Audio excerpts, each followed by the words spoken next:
Bismillahirrahmanirrahim. Alhamdulillahirabbil alamin. Wa bihi nasta'in wa ala umurid dunya waddin.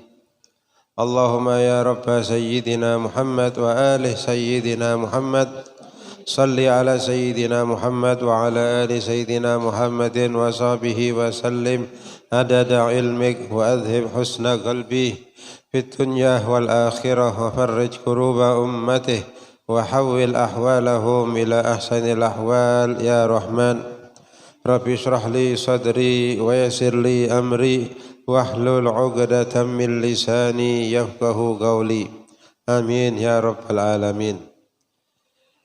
قال المصنف رحمه الله تعالى ونفعنا به وبعلومه في الدارين آمين. Wa syaraitu wujubil jum'ati sab'atu asya', dan syarat-syarat wajib melaksanakan sholat Jumat itu ada 7. Ini masih membahas tentang sholat Jum'ah, orang-orang yang wajib melaksanakan sholat Jumat. Ya, kalau syarat ini tidak terpenuhi, maka dia tidak wajib sholat Jumat. Nah, tapi tidak wajib sholat Jumat duduk berarti tidak sembahyang. Nah, kalau tidak wajib sholat Jumat berarti dia wajib melaksanakan sholat duhur. Duduk tidak sembahyang. Ya, karena selama orang itu berakal dalam keadaan apapun tidak boleh meninggalkan sholat fardu. Masih dia sakit, ya, badannya penuh dengan najis, tidak iso obah, ya, stroke misalnya, gak duwe keluarga yang membersihkan dia, tetap dia sholat apa adanya. Sholat apa adanya. Najis kabeh iki apa? Tidak apa-apa. Ya, sampean sembahyang, ya, nanti kalau sembuh bisa diqodoi. Lek gak sembuh, ya innalillah, dipanggil menghadap kepada Allah, ya sudah. Sampean sudah melaksanakan kewajiban. Cuma sekarang ini kebalik, lek loro orang itu tambah tidak sholat. Ya, kalau sakit tambah gak sembahyang. Ya, ini kebalik. Akhirnya ya, na'udzubillah, dipanggil menghadap kepada Allah dalam keadaan tarikus sholat, gak sembahyang. Ya, orang yang dengan sengaja meninggalkan sholat, itu kutiba ismuhu wa ismu abihi, fulan ibnu fulan la budda min dukhulin nar. Fulan, anaknya fulan harus wajib masuk neraka. Iku lek gak sembahyang pingsan. Lek gak sembahyang 5 waktu, lek 1 hari 2 hari. Jadi kalau orang sakit tetap sholat apa adanya. Yang pertama syarat wajib sholat Jumat itu al-Islam. Ya. Islam ini masuk dalam segala hal. Syarat wajib, ya syarat sah kabeh, mlebu kabeh di sini. Ya, seorang muslim. Ya, sholat muslim. Kemudian wal bulugh, baligh. Ya, anak yang sudah baligh. Kalau belum baligh maka tidak wajib sholat Jumat. Tapi dianjurkan. Ya, dianjurkan untuk sholat walaupun tidak wajib, tetap sah. Ya, asalkan dia sudah tamyiz. Tamis itu bisa makan sendiri, minum sendiri, istinja sendiri, itu tidak wajib tapi sholatnya sah. Tapi kalau belum tamyiz, berarti masih terlalu kecil. Nah, itu kalau dibawa ke masjid tidak apa-apa, tapi sama orang tuanya harus diawasi. Ojo arek cilik, ya, masih sangat kecil sekali, dibawa ke masjid, mari di masjidnya los. Kumpul ambil konco-konco nih, akhirnya ya itu rame, jeneng arek cilik. Ya, mengganggu yang lain. Ya, bagus ngajak anak untuk kebiasaan ke masjid, tapi orang tua itu harus mengawasi anaknya. Gitu. Supaya apa? Supaya tidak mengganggu. Kan kadang-kadang lagi khutbah, ya itu anak-anak tukaran, kadang gelut, kadang ya ngakak-ngakak, jenenge arek cilik. Ya, itu.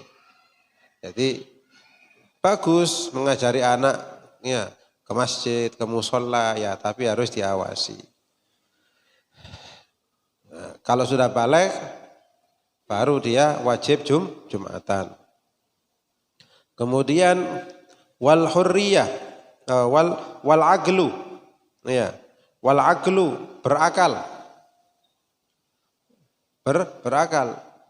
Yang tidak punya akal alias majnun, ya orang gila yang tidak waras, ya itu tidak wajib sholat Jumat.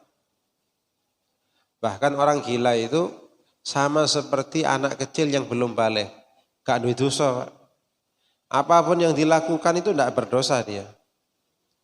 Karena hakikatnya kita ini ya mendapatkan dosa, mendapatkan pahala itu karena akal kita. Dan akal ini yang membedakan antara manusia dan hewan. Ya, dengan akal ini kita ini bisa milih. Ini yang baik, ini yang buruk. Ya, ini tidak pantas, ini pantas, gitu. Ya. Dengan akal ini kita ini bisa memilih. Kita ini harus mengerjakan atau meninggalkan. Ya, makanya dikatakan dalam ilmu tauhid, bahwasanya wallahu khalaqakum wa ma ta'malun, dikatakan Allah Ta'ala itu yang menciptakan kalian, itu kan di Al-Quran ya, wallahu khalaqakum wa ma ta'malun. Ya, Allah yang menciptakan kalian dan Allah yang menciptakan semua yang kamu kerjakan. Apa yang dikerjakan manusia? Yang dikerjakan manusia pekerjaan yang baik ataupun pekerjaan yang tidak baik, itu semuanya Allah yang menciptakan. Tapi kenapa Allah Ta'ala ya murka kepada manusia-manusia yang maksiat? Yang notabene perbuatan mereka itu juga yang Allah yang menciptakan.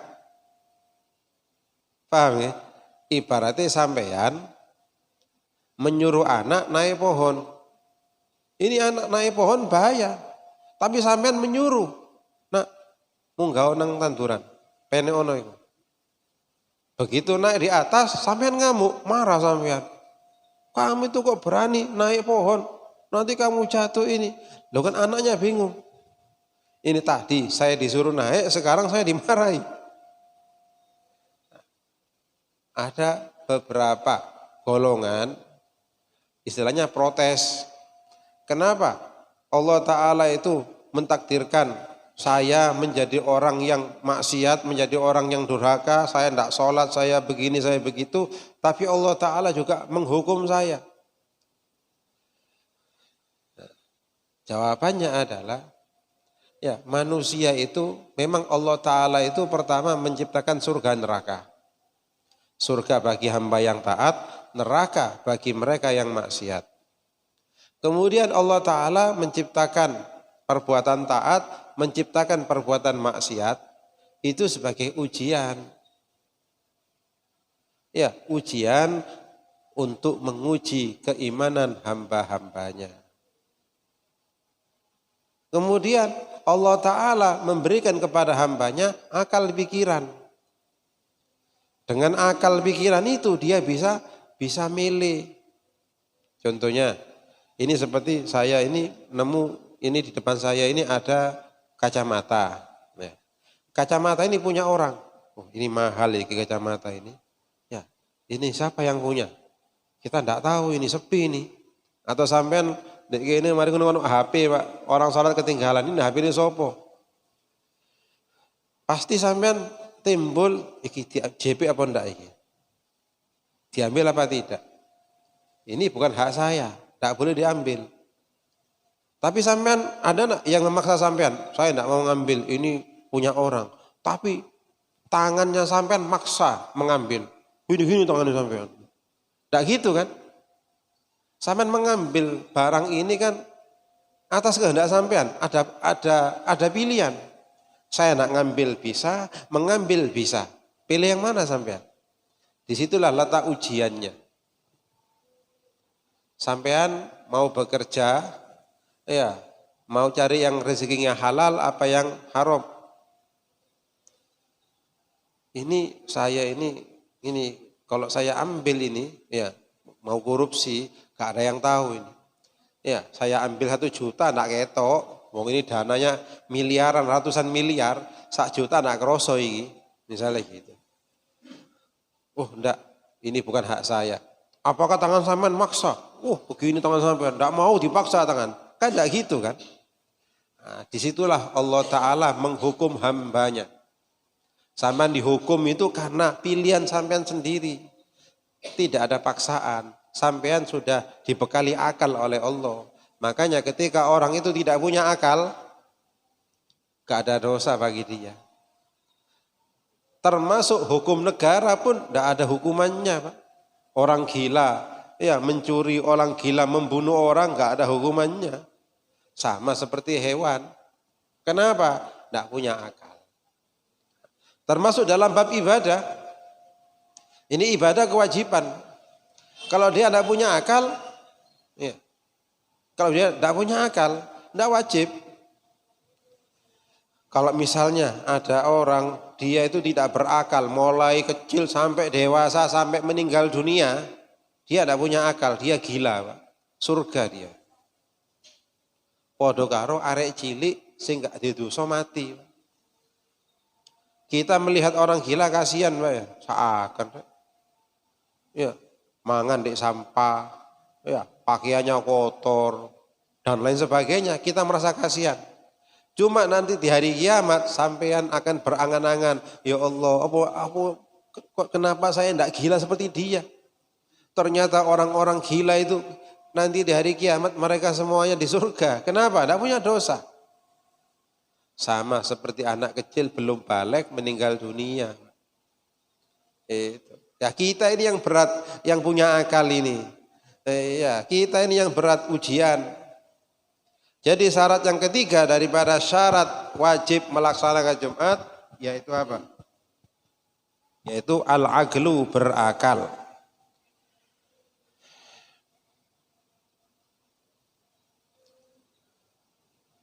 Makanya fala tasihu min majnun wala tanaqid bihima, tidak sah. Orang gila seandainya sholat pun tidak sah sholatnya. Wala tanaqid, bahkan gak dihitung termasuk 40 orang. Misalnya dalam kan madhab Syafi'i kan minimal 40 orang. Nah di situ pas 40 cuma satu yang gila, satu gila, berarti 39. Kurang situ masih tidak wajib sholat Jumat masih ada. Itu. Jadi Islam balik berakal ini juga menjadi syarat untuk sholat fardu yang lain, bukan hanya Jumat, Pak. Islam balik berakal ini bukan hanya syarat wajib sholat Jumat, tapi juga syarat wajib melaksanakan sholat fardu yang lain. Itu berakal gitu ya. Kemudian wal hurriyah. Hurriyah itu merdeka, bukan budak. Nah, alhamdulillah zaman sekarang tidak ada yang namanya budak. Zaman Rasulullah SAW dan sebelumnya itu ada. Iya, ada manusia-manusia yang diperbudak. Bahkan dalam hukum fikih pun ada dibahas.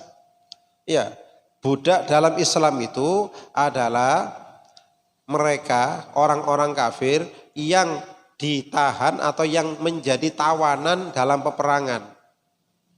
Jadi misalnya terjadi perang, ya jihad fisabilillah.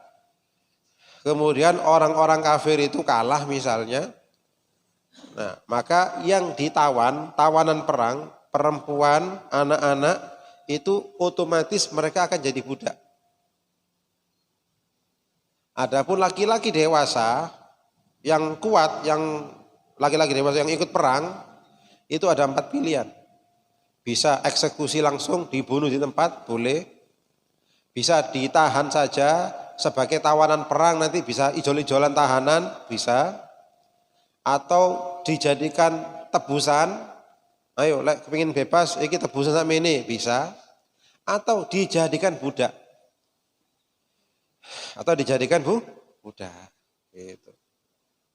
Termasuk ketika Rasulullah SAW perang dengan Bani Quraidah. Bani Quraidah itu kaum Yahudi di Madinah, perang. Ya, itu dimenangkan oleh kaum muslimin. Ya, singkat cerita dimenangi kaum muslimin. Kemudian para wanitanya itu semuanya jadi budak. Dibagi-bagi oleh Rasulullah SAW sebagai ghanimah, harta rampasan perang. Karena budak itu Pak ya, budak itu ya, biar sampean tahu sedikit tentang budak. Budak itu oleh di hukum fikih itu mereka itu lebih, ini manusia diperbudak itu lebih hukumnya kepada seperti hewan, bisa dijual belikan. Bahkan kalau dia perempuan itu bisa berhubungan badan seperti layaknya suami istri, tapi budak perempuan. Ya. Kan ada di Al-Quran itu Pak, illa ma malakat aimanukum. Nah gitu kan, ada gitu. Nah Rasulullah SAW bagi-bagi budak perempuan ini. Nabi tidak tahu, di situ ada namanya siapa itu? Sofia. Kan di antara istrinya Nabi ada Sofia kan? Sofia binti Huyai. Sofia ini ternyata putri daripada ketua suku Yahudi itu. Nah, ini dikasihkan kepada sahabat yang lain karena Nabi tidak tahu, bagi-bagi. Sampai ada sahabat yang beritahu Nabi, ya Rasulullah, itu tak barusan budak perempuan yang sampean bagikan kepada si fulan, dia namanya Sofia. Terus kenapa? Dia ini anak ketua suku. Terus alangkah baiknya kalau dia ini sampean yang ambil, jangan dikasih yang lain, sampean aja. Karena dia anak ketua suku. Akhirnya dipanggil lagi sama Rasulullah SAW, diijoli Pak. Ini Sofia diambil sama Nabi. Tapi Nabi tidak memperbudak dia. Sama Nabi dikawin, maharnya adalah kebebasannya. Dinikahi Pak. Jadi dimerdekakan. Dimuliakan sama Nabi SAW karena dia sebagai anak ketua qabilah suku di Bani Quraidah. Apa hikmahnya? Hikmahnya besar sekali. Ketika mereka tahu putri ketua suku ya dihormati sama Nabi, dinikahi sama Nabi, akhirnya mereka orang-orang Yahudi itu berbondong-bondong masuk Islam. Itu hikmahnya. Ya. Tidak seperti yang mereka kira bahwasanya nanti ini akan dihinakan, akan diperbudak, tidak, malah dimuliakan sama Nabi, dikawinkan. Ya, sallallahu alaihi wasallam. Budak ini Pak, kewajibannya hanya melayani tuannya. Sampai sholat Jumat loh Pak, tidak wajib bagi dia. Untuk apa? Supaya bisa melayani tuannya. Tapi sholat wajib tetap, sholat fardu tetap. Jumatan tidak wajib bagi dia. Nah sekarang ini kan tidak ada perang untuk membela agama. Iya, antara Nasrani sama Muslim atau Yahudi sama Muslim kan tidak ada sekarang ini. Berarti sekarang ini tidak ada perbudakan. Itu. Bahkan Islam ingin sekali menghapus perbudakan itu. Banyak dalam bab kafaro, pembayaran denda itu, dendanya adalah dengan membebaskan budak. Dan akhirnya sekarang tidak ada yang namanya budak. Itu. Ini diantara syarat wajibnya sholat Jumat al-hurriyah harus merdeka. Sampean kabeh iki merdeka, Pak. Ya, merdeka. Berarti sampean wajib. Itu.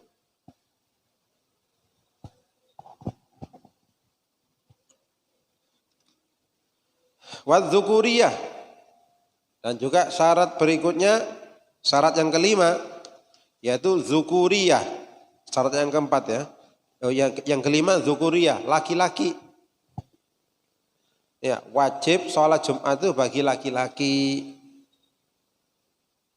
Kalau perempuan, ya tidak wajib. Ya, kalau perempuan tidak wajib. Tapi kalau sholat sah sholatnya. Ya. Jadi untuk perempuan Jumatan itu hukumnya sunnah. Tapi kalau sholat Jumat itu duhurnya gugur. Jadi dia tidak wajib sholat duhur lagi. Makanya ada teka-teki orang sholat sunnah yang wajib gugur. Yaitu apa? Perempuan sholat Jumat. Sholat Jumat bagi perempuan hukumnya sunnah. Kalau sudah sholat Jumat yang wajib sholat duhur itu gugur baginya. Ya, itu gugur. Wal murad adz-dzukurah yakinan. Yang dimaksud di sini adalah laki-laki yang pasti. Ya, karena ono wong lanang enggak pasti, Pak. Ya, laki-laki sing pasti. Lah sing enggak pasti iku apa? Al-khuntsa. Al-khuntsa. Khuntsa itu dalam hukum fikih, ya, khuntsa itu artinya waria. Nah, dalam hukum fikih itu adalah mereka yang lahir punya dua kemaluan. Jadi lahir dia itu punya dua kemaluan. Punya kemaluan laki-laki dan juga punya kemaluan perempuan. Dalam mazhab Syafi'i, yang menjadi tolak ukur ini statusnya laki atau perempuan, yaitu dengan kencingnya dia. Kencing. Dengan kencing. Adapun keluarnya jenggot atau tumbuhnya payudara, dalam mazhab Syafi'i itu bukan tanda. Oh, boleh metu jenggotnya berarti lanang. Oh, boleh tumbuh payudaranya berarti perempuan. Dalam mazhab Syafi'i enggak hitung itu, Pak. Yang dihitung itu adalah kencingnya. Nah, dikatakan ini gak jelas kalau dia kencing keluar dari dua kemaluan sekaligus. Jadi dari kemaluan laki keluar air kencing, dari kemaluan perempuan juga kencing juga di situ. Nah, ini statusnya gak jelas. Terus bagaimana? Nah, karena gak jelas, dia tidak wajib sholat Jumat. Karena bisa jadi dia seorang perempuan. Sampai suatu saat, ya, kencingnya itu hanya dari salah satu, ya, hanya dari satu kelaminnya saja. Oh, ternyata ini kencingnya hanya dari kelamin laki-laki, berarti dinyatakan dia sebagai laki-laki. Masih ya dia ini ada payudaranya. Ya, ini dalam mazhab Syafi'i, Pak, ya, saya mengatakan dalam mazhab Syafi'i. Atau dia kencing dari kemaluan perempuan, berarti dia perempuan walaupun dia metu jenggotnya, Pak. Ono brengosi pisan. Tapi mazhab yang lain seperti mazhab Abu Hanifah itu menjadi ukuran. Nah, ini yang dalam hukum fikih ini, Pak, yang enggak jelas. Nah, adapun waria yang sekarang, ya, yang sekarang itu mereka statusnya jelas. Dia hanya punya satu kemaluan. Hanya satu kemaluan. Tapi mungkin karena dia sifatnya feminim. Atau karena terlalu banyak kumpul sama perempuan akhirnya kemayu. Makanya kalau biasanya dia kerja jadi tukang rias.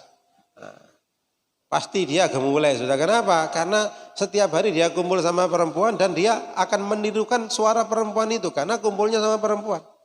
Akhirnya menjadi kebiasaan. Begitu juga perempuan yang kumpul sama laki-laki, suku perempuan kerjanya nyupir truk, Pak. Wah, gagah deh, Pak. Iya, gagah nyupir truk. Iya, nggawa angkot, gagah. Itu. Terus bagaimana statusnya? Statusnya ya tetap itu. Ya tetap. Makanya kemarin kan yang sempat ramai itu, iya, almarhum Dorce gitu ya. Nah, dia kan sampai ke pengadilan. Sampai ke pengadilan Sidoarjo, disahkan dia sebagai perempuan karena sifatnya dia seperti perempuan. Tapi di akhir hayatnya dia dihukumi laki-laki. Karena tetap dia terlahir dia punya kemaluan laki-laki. Adapun saya ini sifat saya ini saya koyo salah iki ya, salah anunya, salah apa jenenge iku. Jadi koyo wis siji anunya, memang beda kita lihat beda sudah. Orang gitu itu dari jalannya, dari itunya sudah beda. Dia lebih mirip kepada perempuan. Tapi dia punya kemaluan laki-laki. Nah, iya. Terus bagaimana? Ya diobati. Nah, iya, diobati gitu. Jadi untuk yang zaman sekarang yang model gini, baik yang ke laki-lakinya atau kepada ke perempuannya itu hukumnya jelas. Dia laki-laki apabila dia punya zakar, dia perempuan apabila dia jadi bagaimana? Ya wajib Jumatan kalau dia laki-laki. Walaupun sehari-hari dia itu maes terus ya. Pedai kuandel, anu kandel. Lek sholat Jumat ya Jumatan. Itu. Pernah ya Habib Umar ditanya waktu kemarin di Malaysia, ditanya oleh mereka LGBT. Ya, ditanya Habib kenapa ya? Kita ini golongan orang-orang yang banyak maksiat. Orang-orang memvonis kita ini penduduk neraka. Wah gini karena gitu kata gitu terus bagaimana kita Habib katanya gitu. Apa katanya Habib Umar? Ya, Habib Umar hanya membawakan satu cerita. Ya, membawakan satu cerita. Di situ dikatakan ada perampok yang lagi ngerampok. Habis merampok rombongan gitu merampok. Mereka itu ini karena mereka ini yang dirampok sudah tidak berdaya. Nah, perampok tadi itu semua habis merampok minum. Lah kepala perampoknya ini gak mau minum. Ditanya sama yang dirampok ini tanya, kenapa sampai tidak minum seperti yang anak buah kamu minum? Oh enggak, saya sekarang lagi puasa katanya. Ajib, sampean sekarang merampok kita, tapi sampean puasa? Iya. Kok bisa? Iya. Saya ini bejat, saya ini begitu, tapi saya tidak menghilangkan walaupun satu ibadah saja. Masa saya tidak sholat, saya tidak ini, saya itu. Masa semuanya saya tinggalkan? Minimal ya ada satu kebaikan yang saya lakukan. Akhirnya, Masya Allah. Beberapa tahun kemudian orang-orang yang ada orang yang salah satu orang yang dirampok ini berangkat haji, Pak. Ketemu sama kepala perampok ini. Dia lagi haji juga, lagi haji. Katanya, sampean anu ya? Sampean pernah merampok saya katanya. Kok tahu? Iya, saya masih ingat. Sampean yang merampok saya kemarin itu katanya. Terus, kenapa? Kok bisa Anda sekarang di sini? Iya. Itu dengan satu kebaikan yang saya lakukan, Allah memberi hidayah kepada saya. Maksudnya Habib Umar kepada mereka LGBT ini, walaupun kamu banyak maksiat, jangan lupa satu saja kebaikan yang kamu lakukan itu istiqamoh wis, istiqomah yang kamu wis. Nanti suatu saat Allah akan memberi hidayah karena sebab itu. Katanya Habib Umar, kalau kamu bisa sholat toh jangan ditinggalkan. Kalau kamu bisa baca Quran tiap hari walaupun sedikit. Pokoknya jangan total sama sekali gak ngelakuin kebaikan, jangan. Lihat jawabannya. Kamu jangan gini, kamu haram, kamu enggak. Tapi ya wis. Ya, satu aja kebaikan yang kamu lakukan. Supaya apa? Supaya ini bisa menjadi sebab hidayah kamu nantinya. Akhirnya mereka semuanya merasa puas. Ya, merasa puas, merasa tenang. Ya, tidak seperti mereka yang lain yang menghakimi kamu masuk neraka kamu itu. Karena tidak gampang juga kalau kita di posisi mereka tidak gampang. Seperti orang rokokan itu. Kalau saya gak rokokan enak, buat apa ngerokok? Gini. Tapi yang rokokan, wabot kata tinggal. Iya, tidak rokokan sedino, kecut kabeh. Katanya ini gak iso ya. Jadi nih, aku gak rokokan bodoh gitu. Iya, gak iso mikir jadi. Kenapa? Kecanduan. Ya pelan-pelan. Ya pelan-pelan gitu. Jadi apa? Itu ya. Jadi laki-laki yang jelas, yang pasti. Yang keenam as-sihhatu, sehat. Sehat, Pak. Kalau sakit, ya. Kalau sakit, tidak wajib sampai Jumatan. Ya, maksudnya sakit itu kira-kira kalau sampean datang ke masjid, sampai tidak kuat, sampai metengi mules, tidak kuat nahan sampean, tidak wajib sampai Jumatan.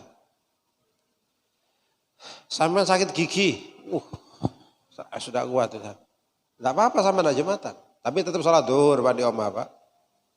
Tapi kalau hanya pusing sedikit saja, pusing untuk pusing, tapi tidak masalah, masih bisa tahan, ya wajib sampai Jumatan. Tapi kalau sudah pusing seperti vertigo, Pak, ya delok sampean ngene iki iso malik ngene, Pak. Iya, kalau yang pernah kena vertigo, melaku sampean tiba. Iya. Tapi kalau maksa wis saya mau, ya tidak apa-apa. Tapi kan ada keringanan dalam Islam. Sampean istirahat di omah, sampean sakit, itu loh. Istirahat sampean minum obat sing enak itu. Kemudian yang ketujuh al-istiton. Istiton itu penduduk, ya orang yang bertempat tinggal di situ. Itu istiton. Artinya orang yang memang asli penduduk situ. Maksudnya asli di situ, memang rumahnya di situ. Kalau dia nyewa, berarti dia bukan mustautin. Apa namanya? Orang yang mukim. Dalam bahasa Arab itu ada mukim, ada mustautin. Mukim itu orang yang bertempat tinggal sementara. Itu mukim. Ini sholat Jumatannya sah tapi gak dihitung toko 40 wong. Ya. Gak dihitung dari 40 orang. Nah, maksudnya di sini istiton sini adalah orang yang bukan musafir, Pak. Ya. Jadi di sini makanya sama yang mensyarai di sini dikatakan kanal aula ayu abbar bil iqamah badal istiton li'annahu laisa syartu lil wujub wa innama syartu lil inqidad lil inqidad. Katanya kan orang mukim, orang yang rumahnya nyewa kan tetap wajib Jumatan.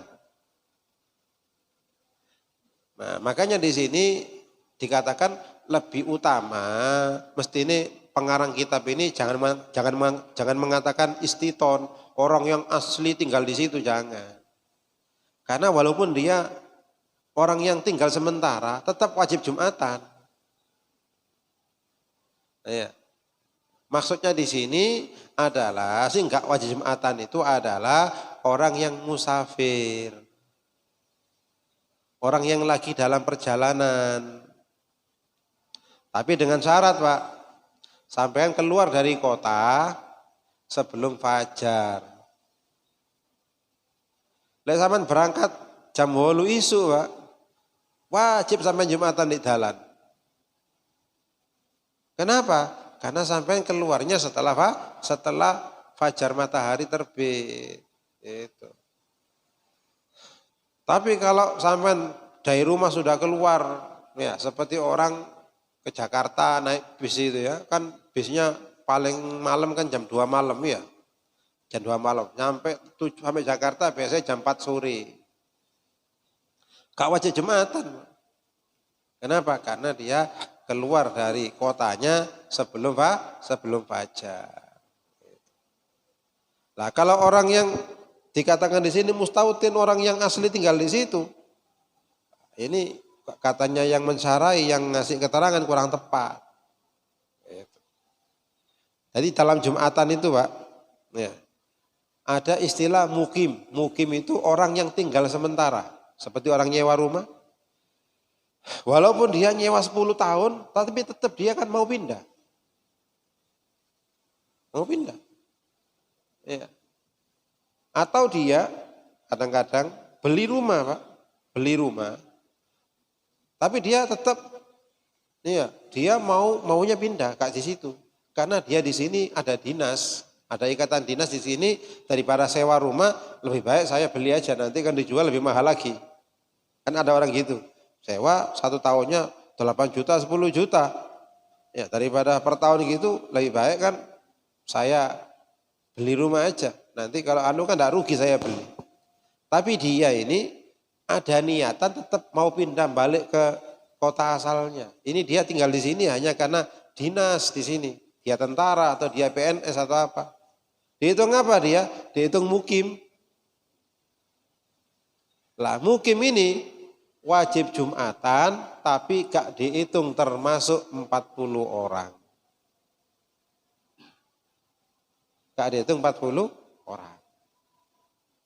Misalnya di kampung ini ada 40 orang. Tapi ada 2 orang dia ini rumahnya sewa. Atau tinggal sementara di situ. Gak dihitung. Iya, gak dihitung. Gak dihitung 40. Nanti akan diterangkan, ya nanti insya Allah 2 minggu lagi, itu pembagian orang-orang di dalam sholat Jumat. Ono sing wajib, tapi gak dihitung. Ono sing gak wajib itu ada kira-kira 6. Nah 6 golongan orang pembagian di dalam sholat Jumat. Nah, insya Allah, ya, dia diambil dari syarat ini. Diambil dari sini ulama kesimpulannya ada 6 kelompok. Insya Allah Jumat atau 2 minggu lagi.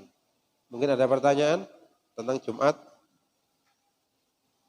Sudah Isya ini.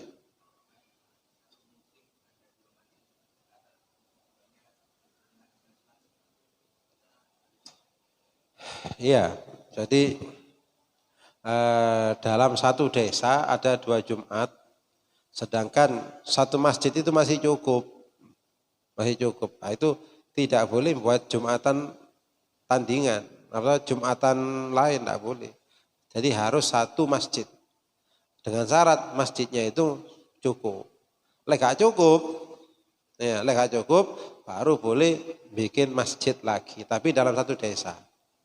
Nah, maksudnya gini, ini kan tiap Jumatan tidak pernah penuh ini. Ya kan? Tapi kok enggak Jumatan mana? Maksudnya gini, kalau seandainya wong sak desa iku teko kabeh cukup apa ndak ini masjid? Enggak cukup. Seandainya satu desa semuanya sholat Jumatan di situ. Cukup apa enggak tempatnya? Enggak cukup. Ah, berarti boleh bikin masjid yang kedua untuk sholat Jumat. Kenapa? Tempatnya tidak cukup. Tapi kalau cukup enggak boleh. Nah, salah satu sah, salah satunya enggak sah itu. Kalau masih masjidnya ini masih luang, masih longgar, terus karena enggak senang sama sini, akhirnya sana bikin sendiri misalnya gitu ya. Nah, itu akhirnya yang sah itu adalah yang pertama kali. Yang kedua enggak sah itu. Jadi balapan. Duduk berarti sing lama sing sah sing enggak sah, bukan. Ukurannya itu sapa sing pertama sholat Jumat. Ya, sapa sing pertama sholat Jumat gitu. Ukurannya gitu. Jadi intinya nanti ada itu namanya ta'addudul Jum'ah. Jum'atane ono loro, sedangkan masjidnya yang satu ini yang lama masih muat. Nah, itu ada hukumnya. Kalau gak muat enggak boleh. Apa kalau gak muat boleh. Gitu. Insya Allah akan dibahas di sini dan ada pendapat-pendapat ulama di situ tentang masalah ta'addudul Jum'ah itu.